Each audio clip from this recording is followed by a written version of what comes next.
Welcome back to The Rogue Millennial. I'm Kate Hildreth, and today on this episode, I want to bring you some updates, both on the DailyClout side and just in the world going on today. First of all, we have two new reports up for the Pfizer Moderna investigations, reports 95 and 96. Some key points for these reports, if you have not seen them yet. The key points are mRNA shots are not vaccines, they are gene therapy products. The FDA told Moderna that in the first half of 2020, so they've known for a long time, this is not a traditional vaccine. The way in which FDA defines a drug as a vaccine or gene therapy drives which advisory committee reviews the products and what steps the drug approval process involves. So that's a really important distinction to make. In the rush to roll out a COVID treatment as quickly as possible, the FDA appears to have chosen to go with the familiar yet inaccurate term vaccine, rather than attempting to get Americans familiar and comfortable with the idea of taking gene therapy. Surprise, surprise. After deciding to incorrectly call the mRNA COVID-19 drugs vaccines, the FDA selected the Vaccine and Related Biological Products Advisory Committee, rather than the appropriate Cellular, Tissue, and Gene Therapies Advisory Committee. That choice led to a shorter, easier path to emergency use authorization. Another update is the FDA approves first vaccine for pregnant women to prevent RSV in infants 6 months old and younger. Some key points about this one. This is the first vaccine ever for pregnant women. Pfizer's Abrezvo for use in pregnant women at 32 to 36 weeks gestational age to allegedly protect their newborn babies up to 6 months of age from RSV. The study that the FDA approval was based on was funded by Pfizer. Pfizer says that it may protect from RSV and that it offers potential RSV protection. Serious adverse events occurred in the trial. The pre-vaccine infant death rate from RSV in the US was under 0.008%. RSV is very treatable without a vaccine in first world countries, and RSV symptoms are usually mild even in infants. So if you have not seen those two new reports or that new post, go check those out. They're very important. Other interesting news around the world today, Google is set to launch anti-misinformation campaign ahead of EU elections. This was posted by Reuters. Basically, Google has an anti-misinformation campaign that is going to be launching across 5 countries in the European Union. Let's see, those 5 countries are Belgium, France, Germany, Italy, and Poland. Basically, it's going to be a series of animated ads across platforms such as TikTok and YouTube across those 5 countries. And an animated ad is called, it uses a pre-bunking technique, apparently, which was developed in partnership with universities of Cambridge and Bristol. And it's aimed at helping viewers identify manipulative content before encountering it. It says viewers watching the ads on YouTube will be asked to fill out a short multiple choice questionnaire designed to gauge what they have learned about misinformation. Great, so we're gonna have these cute little animated ads, and then afterwards you get to take a quiz on all the things you learned about misinformation, and basically brainwashing is what it sounds like to me. So the article goes on. This is an interview, it looks like, with Beth Goldberg, who's the head of research at Jigsaw. She says, pre-bunking is the only technique, at least that I've seen, that works equally effectively across the political spectrum.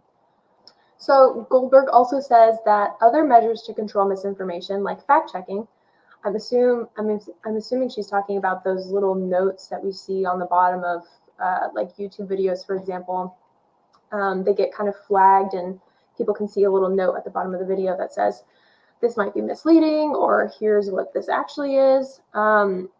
So this lady Goldberg, she says, other measures to control misinformation like fact-checking add to polarization, or can add to polarization, because they come after the information has already been spread. So essentially, instead of letting people think for themselves, we're going to make them watch an animated ad ahead of time telling them that what they're about to watch is manipulative and wrong. Sounds like brainwashing to me.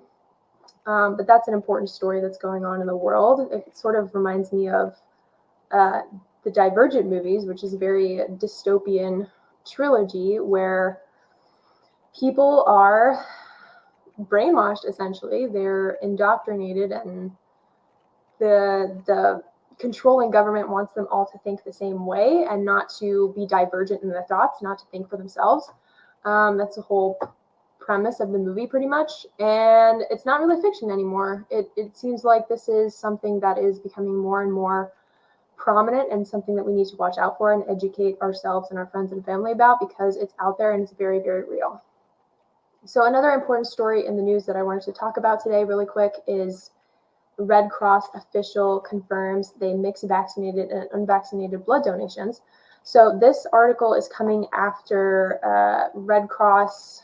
There was sort of something that went a little bit viral where people trying to donate blood were asked to fill out a questionnaire, and one of the questions was, have you ever received a COVID vaccination?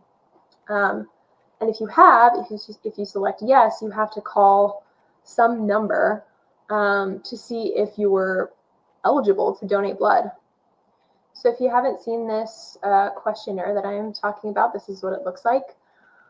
American Red Cross Rapid Pass. Have you ever had a coronavirus vaccine? If you select yes, here's the number you need to call to see if it will affect your eligibility. Basically, they're trying to figure out if you're still having symptoms from the COVID vaccine that you got. And if you are still having symptoms, for example, ringing in the ears, you would not be eligible to donate blood. The other interesting thing that this official said was that basically they are mixing vaccinated blood and unvaccinated blood, meaning if you get in a car accident and you need blood transfusion or you need blood like immediately, the only way you would get unvaccinated blood probably is if you donate blood to yourself, which I assume she means ahead of time, or a family member who has not been vaccinated donates blood to you. Otherwise, she said there's no way of knowing if you're going to be getting vaccinated or unvaccinated blood because they're not separating them. And yet, on this rapid pass, they're asking people if they've ever had the vaccine, and if they're still having symptoms, that excludes them from being eligible for donating blood. It's very strange. Anyway, this is the recording that I was just talking about.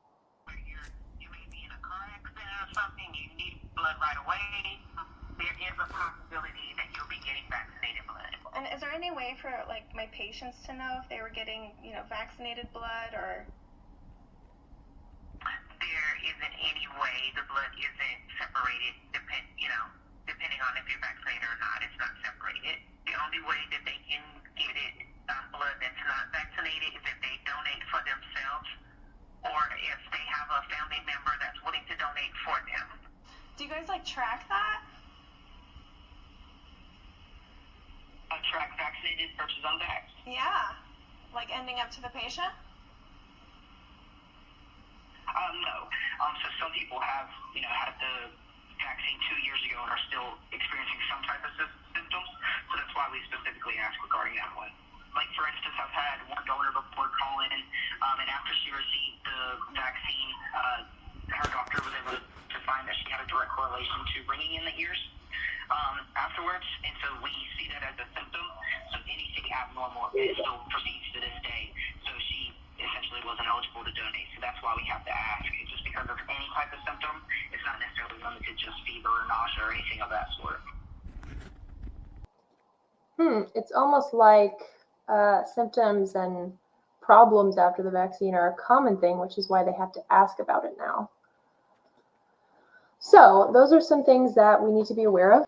In other news, 2 men have been charged with murder in Kansas City mass shooting during the Chiefs' Super Bowl victory parade that left 1 dead, 22 others wounded, and officials say more people may be charged.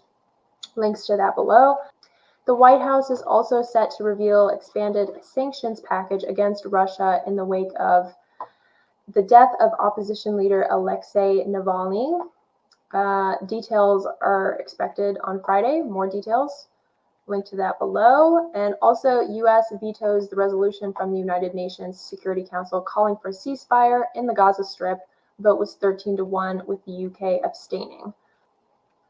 Another story from drugs.com is Alabama Supreme Court rules frozen embryos are children. People right now are worried that this would limit infertility treatments such as IVF because it requires the freezing of an embryo and then, of course, the insertion into the uterus. So the CEO of Resolve, the National Infertility Association, told AP, quote, "This ruling is stating that a fertilized egg, which is a clump of cells, is now a person. It really puts into question the practice of IVF."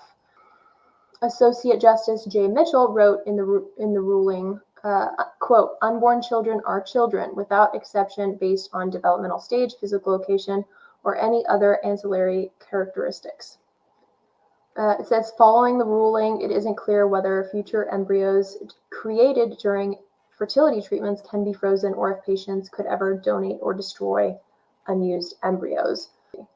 Lila Rose, who is the president and founder of Live Action, said in a statement, quote, "This ruling, which involved a wrongful death claim brought by parents against a fertility clinic that negligently caused the death of their children, rightly acknowledged the humanity of unborn children created through in vitro fertilization and is an important step toward applying equal protection for all."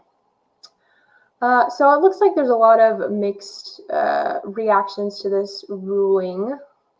If you've watched my videos before, you know how I feel about abortion and human life and conception, all of those things. I do believe that unborn children are children, so this is a victory, in my opinion. Now, I know that a lot of people are upset about this ruling because they think that it's going to limit or prevent fertility treatments such as IVF, which I can understand. But at the same time, I think this ruling is important because a set of parents filed a wrongful death claim against the clinic who they were working with, apparently, for negligence and the death of their children. And so I think this, basically, it's just about human life. That's really all that it is. I don't think this is going to, affect other fertility treatments. I mean, IVF, you're basically making a person in a petri dish, which is problematic, in my opinion, to begin with. But point being, there should not be negligence, like you shouldn't be treating it like a clump of cells, okay? Because it is the definition of a human.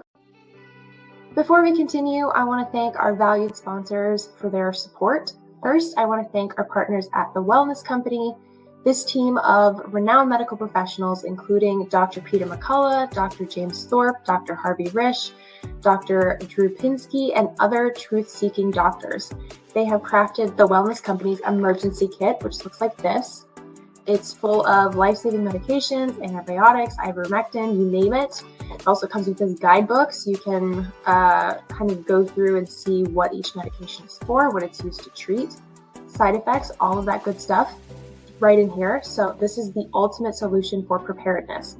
Don't wait for the next crisis to catch you off guard. Visit DailyCloutHealth.com and use promo code KATE for an exclusive 10% discount.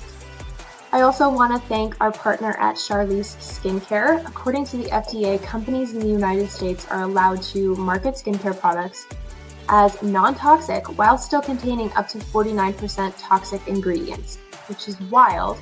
Those ingredients can actually make you age faster, disrupt your hormones, and may even cause serious illnesses. Charlize is an organic, toxic-free skincare line with zero toxic ingredients that is anti-aging and made with all natural ingredients. So stop supporting companies that are marketing you toxins disguised as skincare. Instead, reverse aging with toxic-free skincare from Charlize, made right here in the USA. Go to charlize.beauty and use promo code KATE for 25% off your order today. This is from Heaven's Harvest. So this is an heirloom vegetable seed kit. This is also really awesome because it comes with this breakdown All the things you need to know if you're like me and you are helpless when it comes to growing anything. So the great thing about Heaven's Harvest is they have a variety of products, not just seeds. They have freeze-dried food kits, which have a 25-year shelf life. It's freeze-dried, not dehydrated, because freeze-drying removes 99% of water. Each food variety is sealed by UV and radiation-resistant mylar foil pouches containing 6 servings each. So that's NASA-developed packaging. All the food is non-GMO and made right here in the USA. All the packs are resealable for later consumption, and they have gluten-free options. So this is one of the things that I love about Heaven's Harvest, is that they have all of these different food options, seed kits, freeze-dried kits, all good things to prepare you for whatever might be coming this year and the following year. We all want to be as prepared as possible, and that means having a stock of food. So if you're ready to take charge and be prepared for whatever this year might bring, go to heavensharvest.com/Kate and use promo code Kate for 10% off. Please support DailyClout by supporting our sponsors. The final story I want to bring to your attention today is the World Economic Forum orders governments to arrest citizens who grow their own food.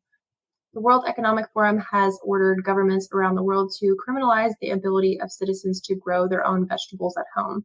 According to WEF, growing food at home is contributing to the so-called global boiling and must therefore be outlawed.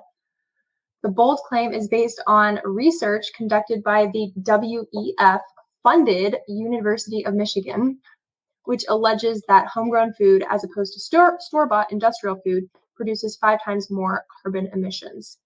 So essentially, they're using a study that they funded themselves as the source for why growing your own food at home needs to be outlawed, which is ridiculous.